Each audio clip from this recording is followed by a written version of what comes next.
কিছুক্ষণ আগেও এখানে হরিণ ছিল, হরিণের সাপ দেখা যাচ্ছে। আমরা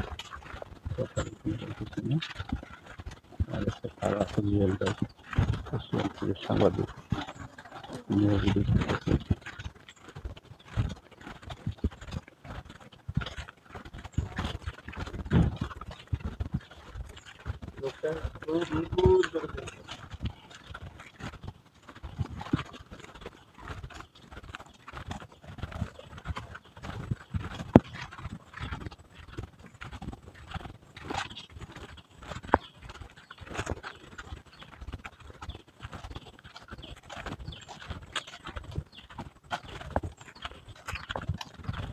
জোপ আসা করে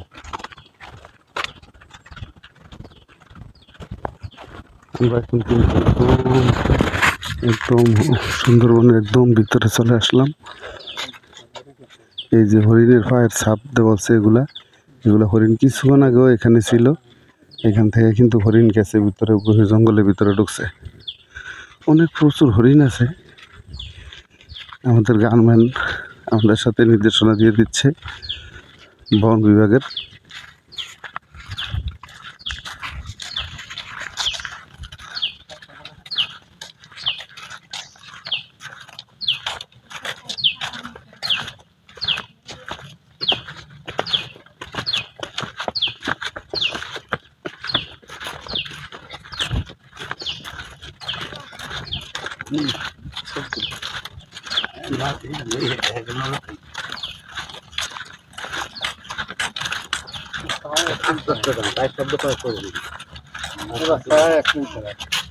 আমার কথা রেকর্ড করবেন না, বুঝছেন? আমার কথা রেকর্ড করবেন না, শুধুমাত্র এ করেন।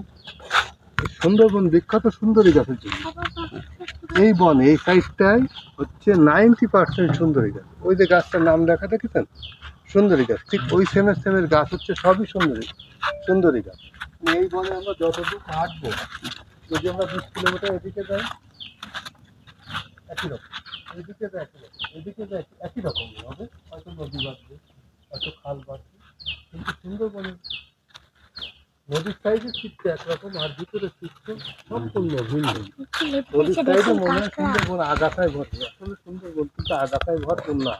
সুন্দরবন নদীর সাইডটা হচ্ছে আগাছায় ভর, বিভিন্ন রকম গাছে ভর, পানি লেগে জন্ম। হ্যাঁ, আর ভিতরের সাইডটা কিন্তু সুন্দরবনের সৌন্দর্য কিন্তু ভিতরের সাইড। আর এটাকে কি বলে জানেন? ওই যে গছ ফুটছে, গছ, ওটা কি বলে? ওটা শ্বাসমূল গাছের। হ্যাঁ, গাছেতে যে অক্সিজেন নেয়, বেঁচে থাকে। আর এই শ্বাসমূল শুধু ওই শ্বাস প্রশ্বাসের জন্য না, গাছ বেঁচে থাকে। গাছ প্ল্যাটফর্ম, গাছ মাটিকে শক্ত করে আটকে ধরে রাখছে, জোয়ার ভাটায় যাতে ভেঙে না নিয়ে যাচ্ছে, বড় মাটি নদী না হয়ে যায়, খাল বিল না হয়ে যায়। শ্বাসমূল মাটিকে ঝড় বৃষ্টি বন্যার থেকে আবার গাছকে ঝড় বৃষ্টি বন্যার থেকে রক্ষা করার জন্য এই গাছ। আর সুন্দরবনে সুন্দরী গাছের একটা বৈশিষ্ট্য কি জানেন? এই গাছটা এরকম ছালটা ফেলে দিলে লাল, ভিতরে লাল লাল লাল। আর একটা গাছ আর একটা গাছের সাথে যদি পাশাপাশি থাকে অটোমেটিক। তাহলে আমার কথা আপনাদের বুঝতে কোনো সমস্যা না? এই সাইডে প্রচুর প্রাণীর সংখ্যা কম, মানে এই সাইডে কিছু হরিণ আছে, আর কিছু বন্য শূকর আছে, আর মুরগি আছে, বানর আছে। এই সাইডে বেশিরভাগ হচ্ছে প্রাণীর সংখ্যাটা কম। হারবাড়িয়া, করমজাল এই যে বেশি আছে বানর, ঠিক আছে। এই সাইডে হচ্ছে সুন্দরবন বিখ্যাত সুন্দরী গাছে, এই যে প্রাকৃতিক সৌন্দর্যটা বেশি। হারবাড়িয়া হ্যাঁ হ্যাঁ, অনেক ভালো। ভিতরে হাঁটা